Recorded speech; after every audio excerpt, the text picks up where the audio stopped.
அனைவருக்கும் வணக்கம். வெற்றிலை எனும் அருமருந்து. வெற்றிலை என்பது விபரேஷியா என்ற தாவர குடும்பத்தைச் சேர்ந்த ஒரு கொடி வகை தாவரம். வெற்றிலையில் vitamin C, thiamine, niacin, riboflavin, carotene போன்ற வைட்டமின்கள் மற்றும் கால்சியம் சத்துக்கள் நிறைந்துள்ளன. பண்டைய ஆயுர்வேத நூல்களான சரக சம்ஹிதா, சுஷ்ருத சம்ஹிதா ஆகியவை வெற்றிலையை போற்றுகின்றன. காரசுவை கொண்ட வெற்றிலை உடலில் வெப்பத்தை தூண்டுகிறது. வெற்றிலையின் காரத்தன்மை குடலின் கார அமிலத்தனை சரி செய்வது, செரிமானத்தை மேம்படுத்துகிறது.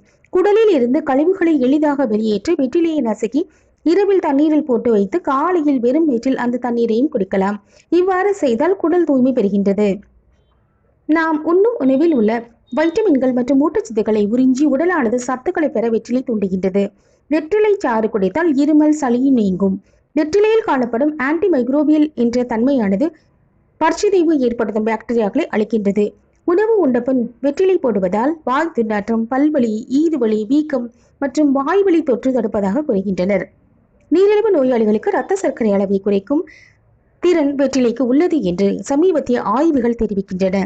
சாப்பிட்டவுடன் தாம்பூலம் தரித்தல் என்ற முன்னொரு வழக்கத்தில் ஏராளமான மருத்துவ பயன்கள் உள்ளது. நன்றி.